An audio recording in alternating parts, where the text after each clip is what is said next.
Welcome to Nav Chat, the show for the New Zealand orienteering and navigation sports community.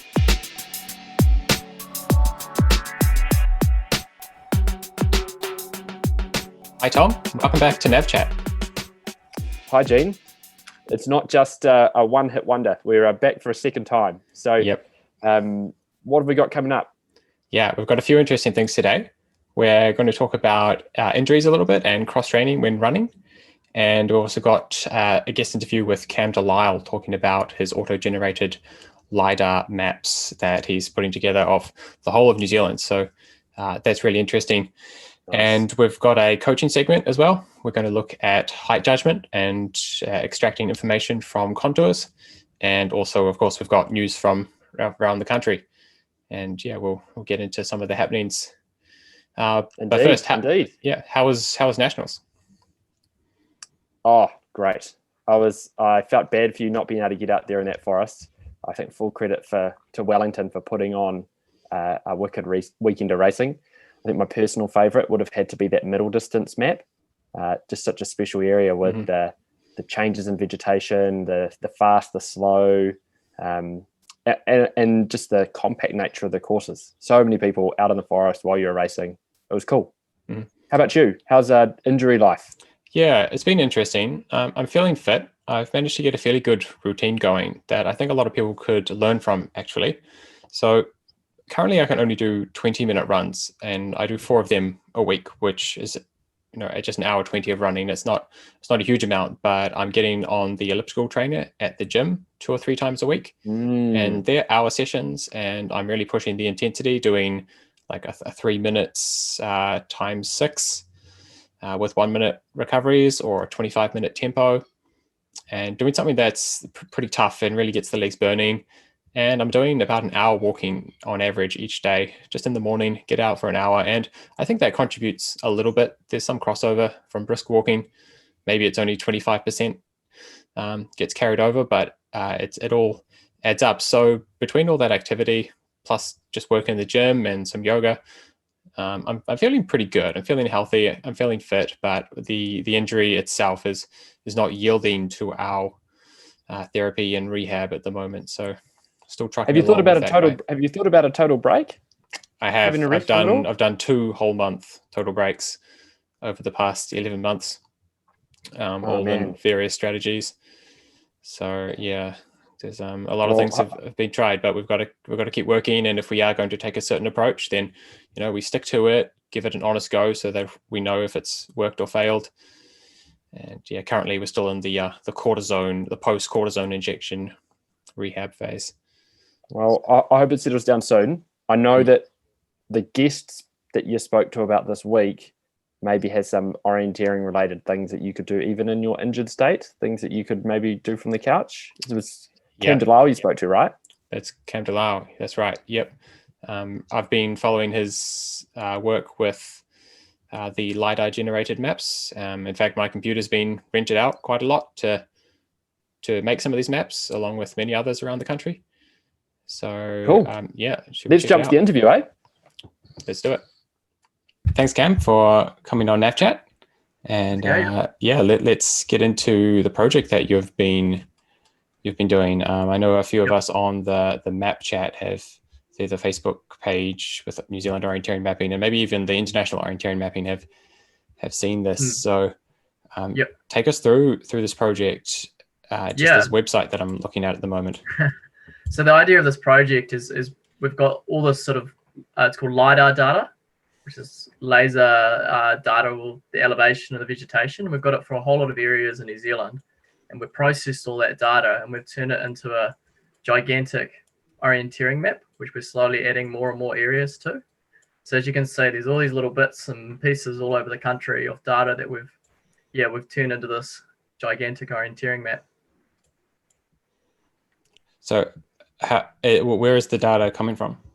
Yeah, so the it's been collected by all the different regional councils in New Zealand.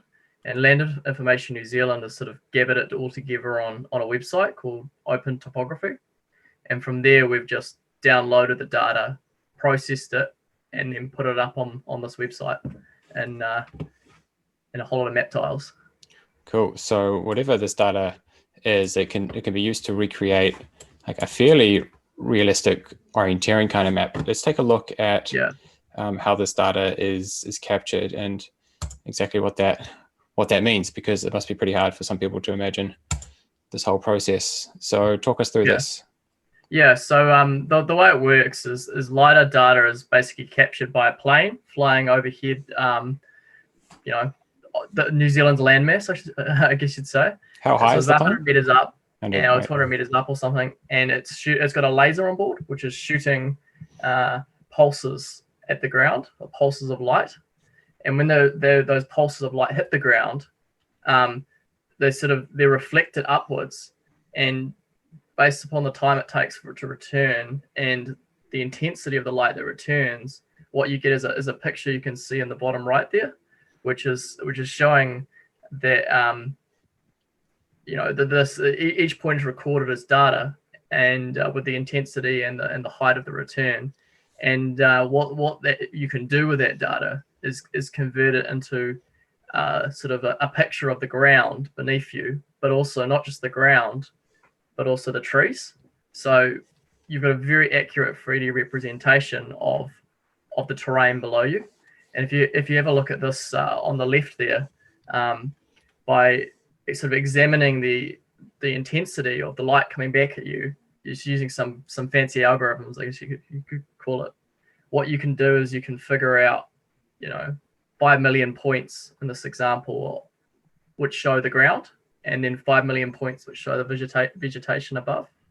So the difference between those two, because if you imagine, like, I guess shining a torch on something, different things will illuminate a little bit differently, and maybe you can put yourself in the perspective of the plane just shooting this like a pulse torch and just seeing what stands out. But of course, it's got a really accurate clock basically, so it can tell the difference between a beam of light that's traveled 200 meters there and back, and light that's traveled 201 meters there and back. Yeah, so it's a very fast stopwatch.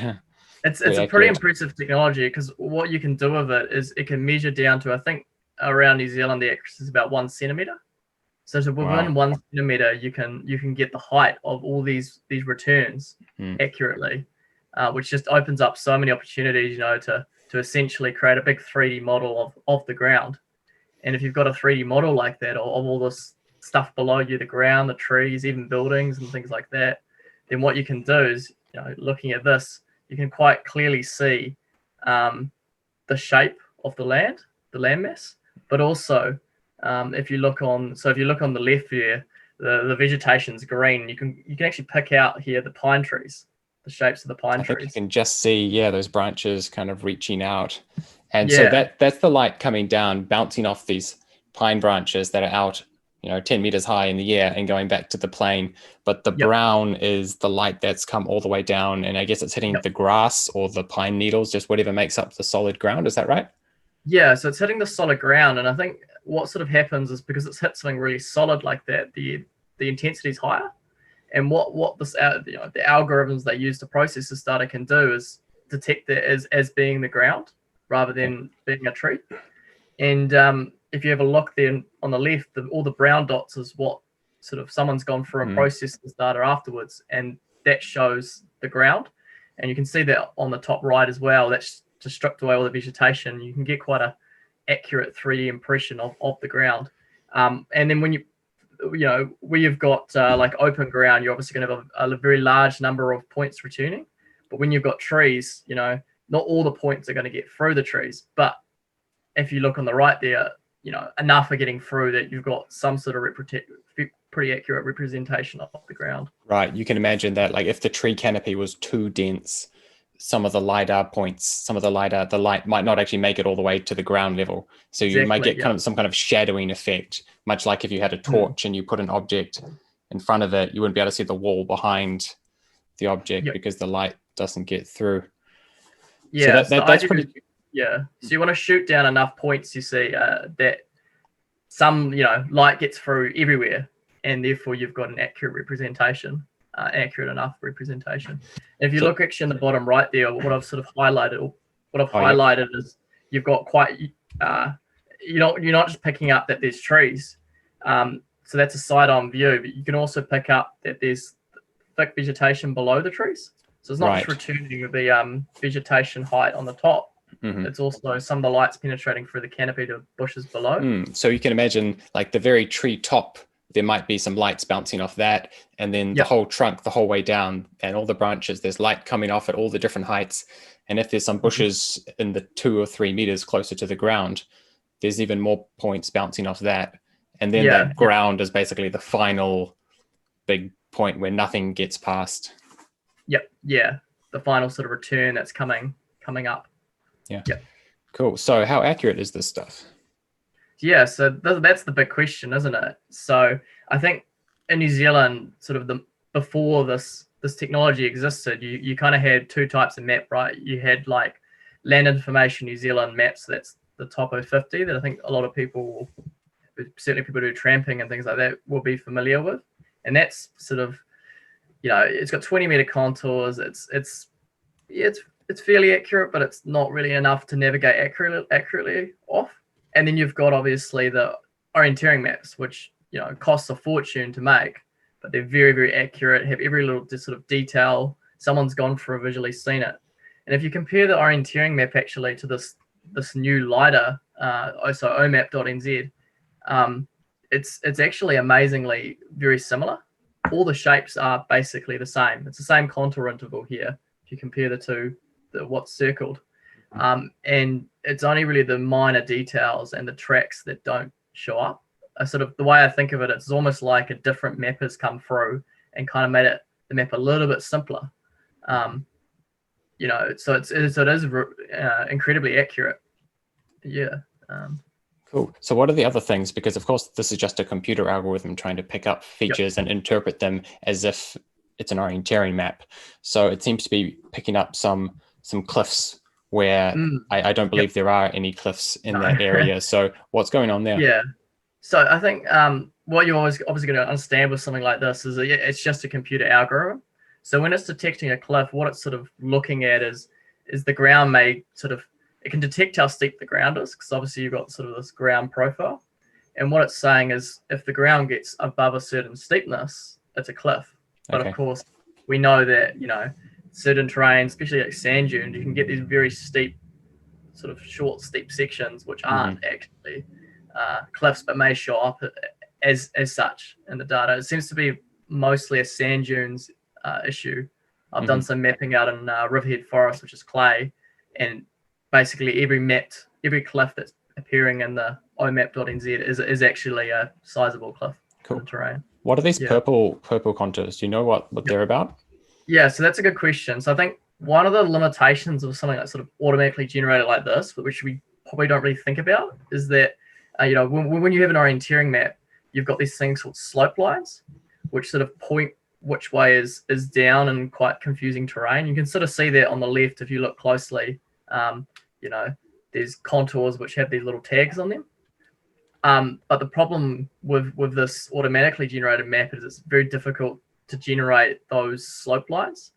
There's a few reasons why, but it's basically just this sort of idea of it's very hard to get them in the right places, because you don't really want them everywhere, you just want them in some places. So what the purple contours represent is when you've got a depression. So it goes down when it maybe doesn't seem like it should. So instead of using a slope line, the algorithm's creating these purple contours, which sort of is the replacement for that. Yeah, and that's a reasonable way to map also. I mean, as long as you know the language of the map, then you can work through it. But I'm optimistic at some stage if the developers of the software continue to work on it, then they can also find a way of getting in some of the slope lines without having like a million slope lines all close together. There must be some kind of logic that they can work out at some stage. It's sort of something that might change in the future, I guess. Cool. So I think one of the sort of the use cases for this OMAP sort of, it's not just about orienteers. You've got the sort of this gap currently where you've got these Topo 50 maps which aren't particularly accurate, and then you've got only a few orienteering maps around the country. And people like adventure races, for instance, they sort of rely on these Topo 50 maps, but sometimes they're surprisingly quite inaccurate. So in this case, this is an example of an omap data that's been processed down near Rotorua. And what it's sort of showing you here is that, you've got this type of 50 map, which is sort of telling you there's a pine forest and not much else. But with this LIDAR map, you can see the difference in runnability between the sort of bushy areas of the pine forest and then the not so bushy areas. Cool. But So also that being shown up as white and green on the auto-generated white map. versus green. Obviously, the white is quite easy to run and easy to push through, whereas the green can be quite slow. It's quite bushy. But also, like the other thing that's shown up here is that the power line that's been mapped in the top of 50 is actually 400 meters out from where it should be. And the great thing about this LIDAR data is very accurate. Whereas top of 50 is obviously just some humans gone through and mapped it. And it could be 50 years old. And it could be 50 years old. Yeah, exactly. So there's quite a difference there, I think, and quite a it's almost like a replacement in many terms for top of 50 and a lot of applications that sort of they're not quite orienteering as we think of it, but like maybe like row gains or adventure races or even people out tramping. This is sort of it's creating something that's better than what is already there, sort of filling a niche. Cool. So let's have a look back to the map. How much more of New Zealand do we have to go, and how much LIDAR data is actually available? So currently, the government sort of commissioned this big LIDAR capture across the country. And the idea being to capture 80% of the country. And so far, we've processed around about, I think it's 25% we're up to, or 20 to 25%. And over the next 2 years, that remaining 60% that they've sort of committed to capture is slowly going to sort of drift in and feed in. So at the moment, we've got data for all of Northland, and that's the current area that's been processed. So it's uploaded in batches. So there's another 2,000 or so square kilometers to upload in the next few weeks there, and that will fill in all the gap so that the map extends from Kaitaia all the way down to the Bombays. Cool. Yep. And then after that, it's sort of slowly. I think Bay of Plenty's got data that's going to come in, and that will fill that whole area. Waikato has also got data, and sort of feed down the country. And the other big area, of course, that's sort of slowly coming out, as I'm sure South Islanders have noticed, is the Canterbury region. And the problem there is that while the data does exist, it's very patchy and very it's not prepared quite as well. So the processing's been a bit disjointed down there and a bit patchy, but slowly it's going to emerge into one big chunk of map around Canterbury over the next sort of couple of months. Yeah. Cool. Let's take a quick look at somewhere random that we might be interested in exploring. So I noticed there was some white showing up here in the Wairarapa, and I don't know if this is a forest that's ever been used for orienteering or anything, but it looks pretty big, and we've scouted it essentially. You can just jump on omap.nz and check out the runnability, see the size of the hills, get an okay sense of the contour detail, get a sense of how uncrossable or crossable some of the valleys and reentrance might be. I mean, this is pretty amazing. This reduces the cost of scouting new areas. Definitely, yeah. I think just one of the massive advantages, if you go and scout an area, you don't generally have a good idea of where to look. I think you sort of have a rough idea from using these other sources, but what this can do is you can just look around the country, find an area that looks good, figure out where you need to visit, and then you can go out and get actually a really good picture of what's going on. So, especially a place like this is in the middle of nowhere, sort of it makes it far more sort of possible to go and scout a terrain like that, I think. And what about an area that like we know and love? You were showing the kind of Slater Road area before. Let's jump into somewhere quite typical like Whittle Forest. Here's the mountain bike park right here off Restal Road. Very common area for orienteering over the years. Some might recognize this. is this an okay base map for making new maps, or is there so much that's missed off these extremely detailed sand dune contours? So that's a good question. It probably really needs someone to try it to know for sure. But in my opinion, it's sort of what you got to understand as well is that it's 5 meter contours. So if you're going to map a 2.5 meter contour map, orienteering map, you probably want something a bit more with a bit more contours and that on it. But certainly as if you've got nothing as a base map, it's it's going to give you the right general impression of the the shapes, and really you only need to add a little bit of detail I've found in places. So I've done a map using omap.nz over in Riverhead, and the data in Auckland is particularly good. This new data we've got, and with that, it's sort of it's taken the effort down from traditionally, even with LIDAR, you'd have to do a lot of shaping of contours, maybe it'd miss the odd gully. But if you scroll in there, this is the area here I'm mapping. The contours are so accurate in most places that they don't even need to be changed, I think. It's just sort of adding in depressions, shaping the vegetation a bit better. But one last question. Where did these mountain bike / motorbike tracks come from? Where does the data from those? This is a mystery I've always wanted to understand. Yeah, that's a very good question. So one of the best sources of open data with tracks and things is something called OpenStreetMap. So OpenStreetMaps, people have thrown in, council road data, drawn in their own mountain biking tracks and things like that. It's also got buildings. And what we've done is we've taken exports of that OpenStreetMap data, and then while we're creating these map tiles, it's also gone over the top of them and added in, sort of figured out what sort of a road or a track should be mapped as, and then mapped it as its orienteering symbol. So yeah, if you zoom in here, you can see all the roads and the tracks in Riverhead, and obviously the different classifications. So who's uploaded these to OpenStreetMap? Mountain bike tracks. Yeah, I'm not sure. Totally sure with Riverhead. Obviously, it's not perfect, as you'll know from having mapped it yourself, the mountain bike tracks in there. But yeah, I'm assuming those, especially in Woodhill, have been mapped by mountain bikers. So hard to tell what the accuracy actually is, but it's sort of it's an indicative kind of thing. Certainly, the roads will be accurate, but. Cool. Well, thanks a lot for taking us through that. And for anyone who's interested, stay tuned to the progress on omap.nz. And there's also a Facebook page. Is that right? Yep. So there's just search up omap.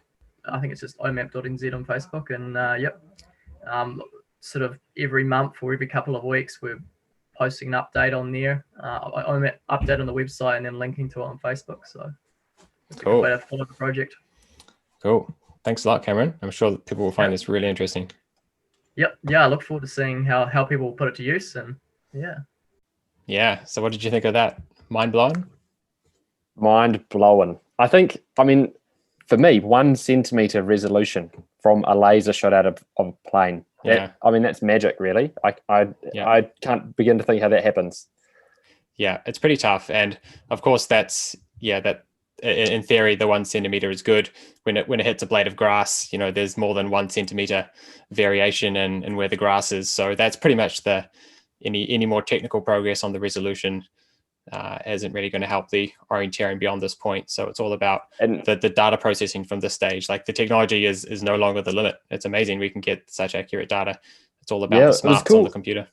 It was cool as well how Cam mentioned all these other uses for the data potentially, like more accurate mapping of power lines and all that sort of stuff.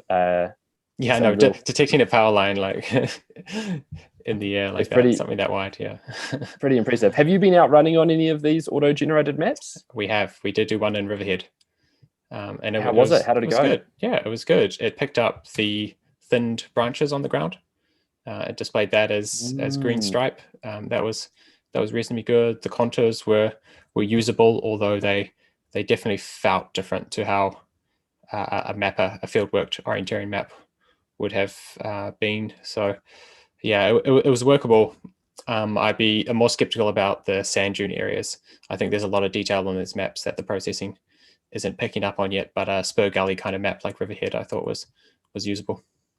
Yeah, the only one I've tried had a bit of, I think the algorithm got a bit confused by New Zealand native bush too. Didn't quite know what to make of Nico palms. Not a bad thing. I mean, it's just a different way of representing the terrain. All the, like you said before, all the data's there. And contours. Now, that is one part of these maps that seems to be pretty good. We are going to hone in on contours for the coaching session. What have you got for us? Yeah, let's take a look at our coaching segment for today. So this is the map from Slater Road. So cool. This is this looks like Route Gadget. Yeah, that's right. So this is on Route Gadget, which you can access at rg.orienteering.org.nz. And most of the events in New Zealand are put up on this. And at some stage, we hope all clubs will have this as part of their post-event routine. They upload splits to WinSplits, and they upload the courses to Route Gadget.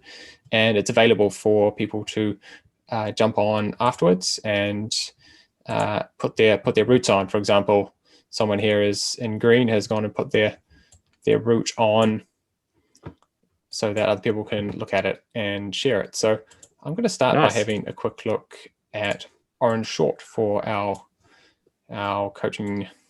That's orange long. No, that's orange short. Yep. So I think we're looking at 6 to 7, and you are going to tell us about how you would use contours in this league. Yeah, that's right. So what's the context? What part of our orienteering process do we use these contours in? So in the planning phase, we're establishing what are the challenges of the league ahead of us and what are the opportunities. So are there tracks that can speed us up? Is there dense vegetation or steep hills that will slow us down? Maybe the detail on the map makes navigation very hard, or maybe it makes it very easy. And it's important just when you're planning a leg before you begin the leg that you just assess these things quickly. And I'm going to give us some tips to help making that process easier. Okay, so what jumps out on 6 to 7? Yeah, so first thing about 6 to 7 is obviously there is this really steep section here, and we all know that steep hills are worth avoiding, and hills in general we don't want to climb any more than we need to. So I think the best way to first think about 6 to 7 is to pick up that there's firstly this steep hill that we don't want to go up any more than we need to. Also, the control is midway on the slope. You can go up a lot higher, or you can go down a lot higher. And I think it's worth tracking the contour backwards, finding out which control the contour is on, and then tracking backwards. And now you can see that it's on this contour here. So what this tells us is there's no point in avoiding this large steep area any more than going over here, because you're not saving any climb actually. Even if you stay low through here, you still have to do the climb ultimately to get to the control. So the first thing you want to learn is when you come up this hill is if you're aiming for this contour, then you need to get your direction right from the start, not just avoiding the hill more than you need to. And then so it's kind of like what you're saying is it's important on a league, any league really, but especially one with the contour rich area, to make sure you think about climb in terms of the whole league, not just the scary steep looking bits. That's exactly right. The first challenge of the leg you could solve to the detriment of the second half of the leg. Totally. Like you could go all the way down to the fence thinking that you're saving climb, but actually you're just adding a whole bunch of distance and doing the same amount of climb. Exactly right. And there's obviously a route as well where there's taking on too much climb. And we'll get into some thoughts on the next leg. But the take home from this leg is don't go around more than you need to. Okay, nice. And working that contour backwards from the control can make it very obvious for you. Okay, cool. So what about a leg where the whole leg is up or the whole leg is down? What do we do there?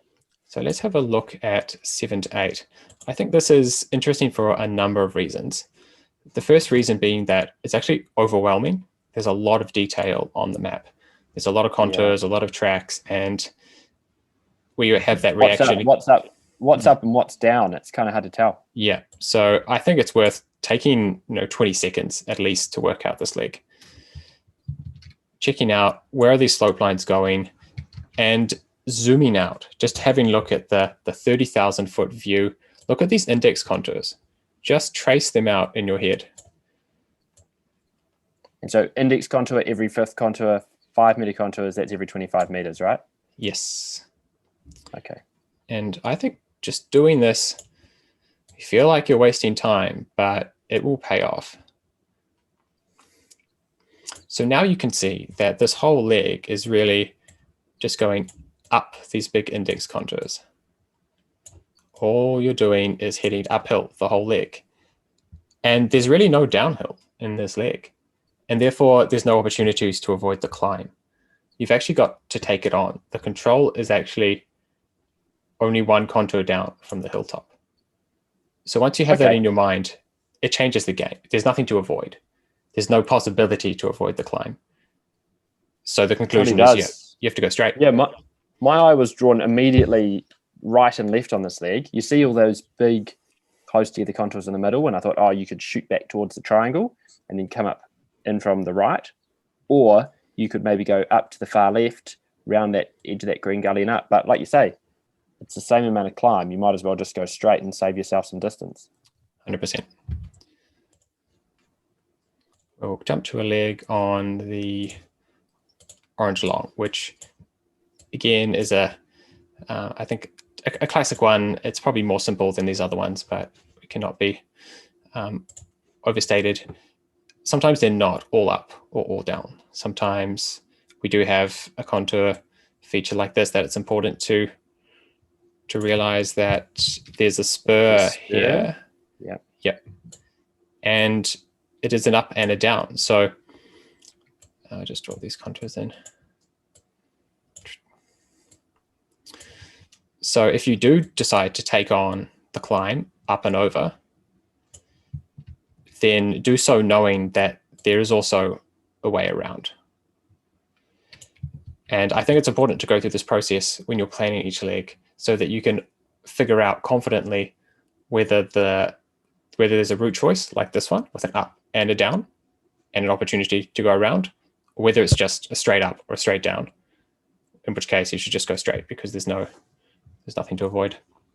Okay, so you're advocating that in terrain that's got more contours, we should invest time at the start of a leg to make sure we understand, is it up, down, flat, or basically what is the topography before we commit to extra distance of a route choice? Yeah, that's right. Try to have that some sense of a 3D model in your head about the terrain that you're approaching. Okay. What about on short legs? Is there anything we can use on a short leg? We'll try a shorter one here. Again, I'll just get people to take a few seconds to look at this leg. And I think my first reaction is, what are the significant features on this leg? But actually, I think that's irrelevant on this leg. There's actually a trick for this leg that can simplify everything. You just have to take a moment to follow the contour that you're on with your eyes. Just follow it along. Boom. Both controls are at the same height. You don't actually have to read the map to get from 2 to 3. All you have to do is make sure that as you're running around the side of the hill, you don't go up and you don't go down. And obviously there's some challenge in that, but I think if you use your eyes and look around the slope, just pick a point that's at eye level, run to it. Pick another point that's at eye level, run to it. Also, animal trails are quite helpful as well. They often contour quite nicely. Okay, so even on the short legs, we should know not just our direction, but we should know whether we're going up, down, or flat. That's right. Okay, cool. We'll and I guess if we integrate that into that whole like direction simplification, know where you're going approach, I guess that kind of comes in the simplification part. It absolutely does. We can use these contours to save us from having to read all of the point detail that's scattered through this kind of terrain. Yes, and imagine if I gave you a list of like a comprehensive orienteering technique set, and these are all the things you could possibly do to nail your next control. it would take you 5 minutes to plan each leg because there'd be so many things Yeah, to you'd consider. have to, the pros and the cons, and like, Yeah. oh, today I'm feeling confident about my, yeah, I know what you mean. This is another tool in the toolbox, right? It is. And to be able to pick the right tool for the right job from the start saves you a lot of time. All right. Should we do one last leg on here? Yeah. Let's have a look at 5 to 6. If you feel overwhelmed looking at 5 to 6, you're in good company. There's a lot going on in this leg. There's these tracks that can make your life simple for you, or they could make things confusing if you're getting overwhelmed by them. To me, they kind of just clutter it up, really. Then Yeah. let's see, I'm turning my head to try and look at which way it goes, but they none of them are really parallel to direction of travel. So I think they're potentially just a red herring. Good observation. Let them go. So what are the things that are really going to slow you down or speed you up on this leg? I think, yeah, the most important thing to notice is that there's this very steep section here. So the box I'm drawing here encloses a steep hill that runs up this way. Just take a bit of time to count the contours there. See that I'm telling the truth. The slope lines are pointing down. So there's like a big barricade around the control that you can't avoid. The control is up high. So okay. So regardless accept your if fate. if we go wide, we're not going to save anything. So we might as well go straighter. Okay. That's right. There's no way. Really, there's no way to avoid it. So what we do to be next, honest, actually, oh, sorry, you go ahead. What were you going to say? We'll just add to it. Let's draw on this other steep slope in here.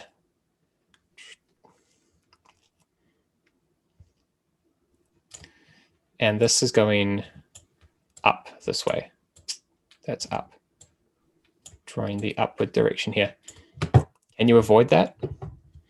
Not really. Not really, no. No. So realizing what the challenge is and accepting your fate early, I think is quite important here. And the conclusion is then just use whatever gives you the most confidence. Maybe it's, for me, maybe I it's wonder the track. because like you said, if you ignore all the tracks, you've got this in the middle of the map. Just you've got where the track kind of curves back down a gully on that first slope. You've got a nice stepping stone there, that big entrance. Yep. Or the hill itself. Take your pick. Yeah. Just make your way straight towards the big slope. Identify the hill next to the re-entrant. Straight down into the flat area. Straight across, and then you could pretty much go. You could potentially use that track to give you a bit of an easier run up the hill, or you could just go straight up the hill. And then you've got a known point when you exit, really close to the control, up to a hilltop and into the number 6. So if you're on this track, you can pick up this hilltop there, go on in. Yeah, I'm not going to tell people what the best way is to go through this area. It's really up to them. But to realize where the challenge is. Yeah, the challenge is not trying to avoid the contours when there's no way to get around. And if there is no way, then you just want to go straight up or use the track that gives you good runability. And trying to, go left, go right.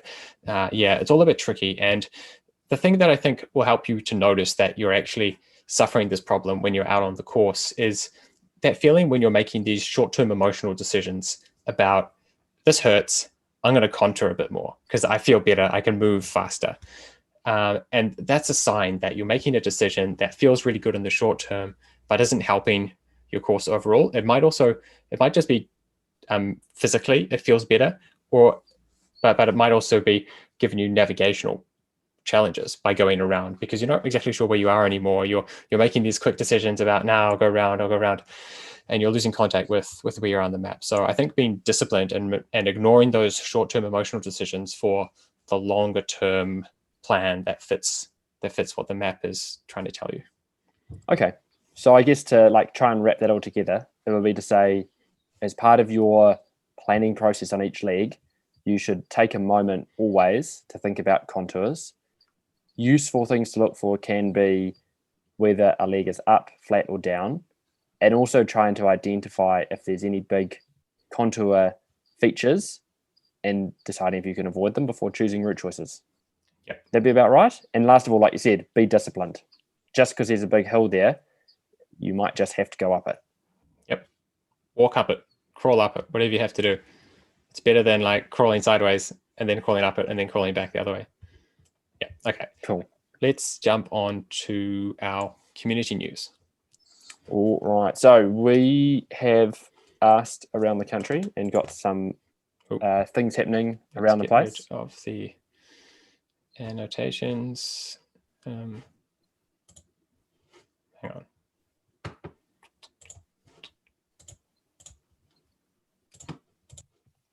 So this first up is from the Deep South, from Southland. Rather than the specifics of the newsletter, it's more just like how great their newsletter looks. Big fan of the penguin logo, and this is pretty slick looking online newsletter from Southland. So great interview with Michael Croxford, interesting stuff about upcoming events. If any other clubs have newsletters that they're sending out, we'd love to see them. It's a great way to catch up with news and what's happening, and really impressed with what Southland have put together here. Going north, you have been working on your League by Leagues, Gene. That's right. I'm doing lots of League by League videos for Orienteering NZ, and these are short coaching videos where I interview someone. I talked to Nick Harris of Northwest Orienteering Club about the row game that he and I took part in last weekend. And I also talk a little bit about my planning process. So if you're interested in that, jump on to orienteering.org.nz/coaching/League by League 10. You can see it on the homepage. And there's a rundown and also the video where we go through the decisions we took and the planning process. And interestingly, how I managed to win the row game while walking, which, although I'm a brisk walker, I think it was a good lesson for a lot of people in just making very rational decisions about what they're trying to do. And it's not that I walked faster. There were a lot of people who covered up to 1.5 kilometers more than I did. And I can still remember being at a junior camp when Peter Uber from Sweden could walk around all the training exercises faster than all of us. Staying on the ONZ website, we've also got the New Zealand Secondary Schools paper team that's been named. So the Harua and the Karahiwi paper teams this year, sadly not travelling to Australia, but with New Zealand schools sadly not being able to be held either. Just a bit of recognition for our top secondary school orienteers.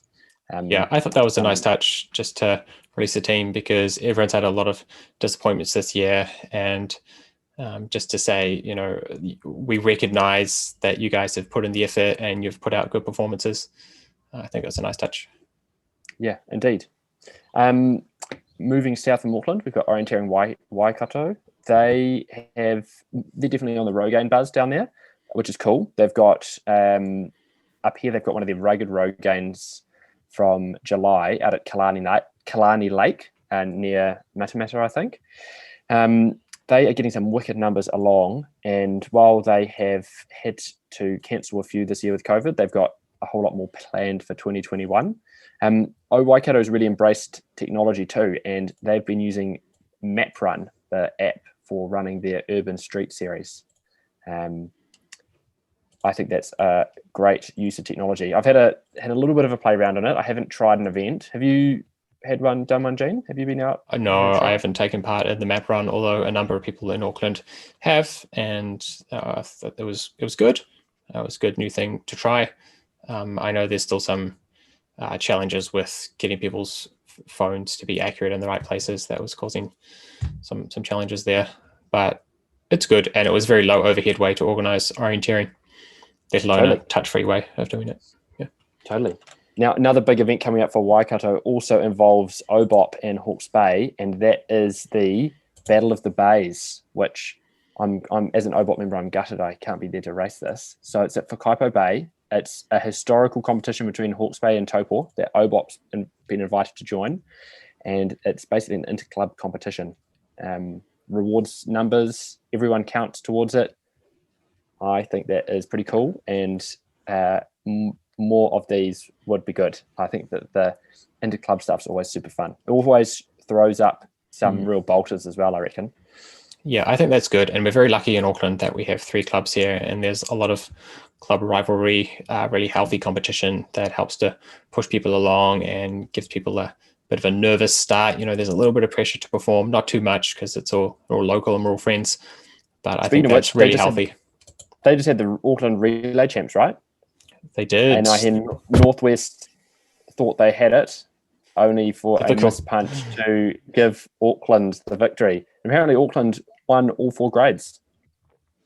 Yes, Auckland have been beating us quite frequently over the past few years, and they've really consolidated their superiority once again. Unfortunately, Nice work, Auckland. Epsom's a tricky map too. It's World Masters. It was used. It's been used for nationals in the last decade. It's a cool area right in the heart of Auckland. I haven't seen the maps actually from this one, but I have an inkling that this King of the Car Park is to do with that multi-layered car park. I'm not sure if you remember on the map. It's a bit sneaky because you can come in on one side at one level and come on the other side at the other level. And I think it's mapped okay. Obviously, it's hard and a little bit ambiguous, but it's always very interesting because you have like these route choices on the map where you have to come back out and around. So I suspect there was some interesting legs here that they've have caused people to decide to count those times and announce a King of the Car Park. Nice. We have another club in Auckland too. Counties Manukau hosted the Auckland Area Champs on Plantation Farm and on what I reckon could be one of the best maps on the Awhitu Peninsula, Kohikohi. I think this map's epic. It's got a great mix of the green, the lupins, the the pine forest. Just a good, honest, classic counties map. And Cam de Lisle, this is from his online map library, took the win in both grades for elite men. Well done, Cam. Yeah, pretty tidy route there by Cam. He's really running the straight lines very well and not being pushed off his line unless he really needs to, like 4 to 5, where it's obvious to not take on climb just to have lost it again. But all these legs where straight is great and there's no obstacles in the way, he's really doubling down on that compass and that direction. So this would be a map where those contour points would really come into play as well, I think. So changing speed a little bit, New Zealand Rogaine Champs was on as well this month. Chris Vaughan and Greg Hamilton, another national title. Reports I hear is that it was a pretty miserable bit of weather and the conditions really deteriorated. I had someone claiming it was too cold to navigate. I don't know how. Rain is frozen. Yeah. Here's the route from Tim Farrant and Joe Williams, who took the win in the open mixed grade and actually got second overall. Again, some hefty contours in there, and lots of ground covered, no doubt in the freezing cold and the dark. What I find interesting here, and again, it's a challenge of our local Rogaines. The map's on the small side that if you're some of the faster runners, you tend to get all of the controls. But this challenge here, where so many of the controls are not visited, you have to be pretty cutthroat about which ones you're going to not spend any time on. And I think that's a really interesting challenge that I don't get enough. But I can see things like 67 to 54 to 82. I'd be so tempted to do that. Why not? It's so close. Look at that. But you've got to take the contours very seriously. And these guys are obviously very experienced, knowing how fast they go uphill and how fast they go downhill on this rough terrain. In a sense, it's easier when you know you're going to get all the controls. You just need to join the dots. Yeah. Whereas in this situation, the options just blow out. Staying in Canterbury, or kind of further south in Canterbury, the South Island Champs took in Acheron, a absolute classic Papo map. This was perhaps the last time that Acheron will be used. Oh, why is that? The pine trees, unfortunately, falling victim to wilding pine control. So they've got to go. And along with this whole map is wilding pines? Well, I think it's pine plantation with areas of wilding pines. I mean, this is all kind of second, third hand information, but apparently they need to go to protect the area from the wilding pine risk. Happy to be corrected if that's not true, but that's what I've heard. Chop. I don't know about you, but I have spent many hours. There's some moving clay clearings on this map, which move depending on who the mapper is and where they believe they are. These little suckers. Yeah, I think these ones. No, the ones in the green forest. Oh, in the green. Yeah. And they tend to migrate around the place. These little guys. Yeah. Yeah. I've had more time has been spent looking for them than it would have taken to map them accurately. Where's that boulder? It's one of these boulders, There's one of these boulders that every time I talk to the Papo guys, they're referring to it as the moving boulder, because every time they remapped it, they kept moving around. It's one of these like little vague ones. Well, Acheron will look very different if it's used again for orienteering. Also, scrolling through the results from that weekend, I think the biggest battle took place on course 5A. While not in the same grade, Malcolm Ingham and Jenny Adams had a real ding-dong battle there on course 5A. Traded the lead multiple times, and Malcolm turned around a deficit in the last two legs to put 10 seconds on Jenny. So those splits they must have been close out on course. So we've still got the Central Champs to come. Red Kiwis hosting, coming up soon. But that will, and then busy club calendars with all these COVID postponed events. Yeah, here's a funny story. Okay, so I've been involved in organising 4 orienteering events this year, and the first 3 of them, the first one was like the first weekend of the first lockdown, cancelled. Then I was organising another one that was the first weekend of the second lockdown, cancelled. And then one that had been postponed that got taken out by the extension of the Auckland lockdown, cancelled. And then I had this event this Sunday, and we got that COVID case in Central Auckland on like Wednesday. And I was like, I'm never organising events. Yeah, am I causing this? Like, we've got 4 out of 4. Well, hopefully we can keep it. Hopefully we can keep these events rolling over summer. Yeah. Now, coming into our close, we've got last month. You and I had a wager about who we thought was going to get the 3-peat at Nationals. I didn't get it. Dave Middleton was on fire in men's 70, so got a few wins over Ross. Mark came close. He did. He was looking good. Was looking good, yeah. But unfortunately, a mispunch in the sprint, so neither of us picked it. But I've done a bit of a scan through the results. Honourable mentions to Val Robinson and Ian Holden for their 3-peats in W80 and Men 85 respectively. But there was another person who did a 3-peat, at least one. I haven't exhaustively reviewed all of the results, but it looks like Jill Dalton got the 3-peat in W75.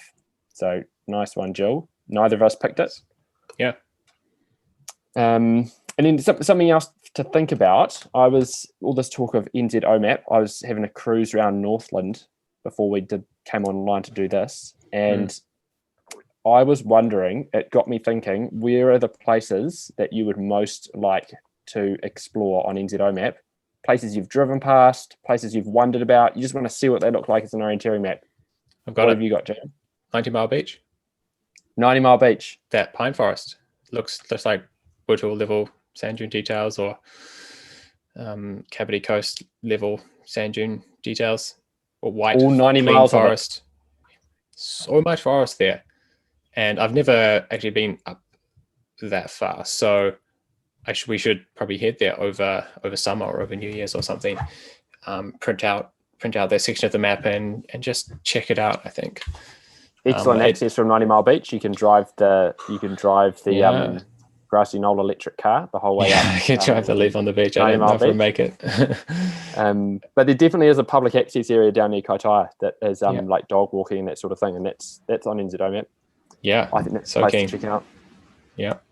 There's also I've spotted some data or some maps coming out near Reparoa of Kaingaroa Forest. Access may be a bit more difficult, but New Zealand's biggest pine forest. Surely there's got to be some stuff in there. Yes, and pretty unique as well. The landforms there are not similar to many other places. Just that kind of Taupo, Rotorua contours, pretty interesting, very challenging. So yeah, I'm definitely eyeing up that area as the LIDAR maps come out. Yeah, cool. And there's still so much more of the country to go. So yeah, I'm going to keep watching this thing very closely. More to come. All right, Jane. Yep. Thanks for the chat. Yep. Thank you. There, eh? Thank you, Tom. Until next time. Yep. See ya. Thanks for listening. If you liked the show, please support it by sharing this podcast with one person who would benefit from it. The best place to find more content like this is at genebeverage.nz, where you can find years of training blogs, race reports, podcasts, and coaching videos. If you don't want to miss future episodes, I recommend subscribing to my newsletter by visiting genebeverage.nz or by following on social media, Perfect Flow on Facebook and Gene Beverage on Instagram. For Q&A, send messages to nav@perfectflow.nz.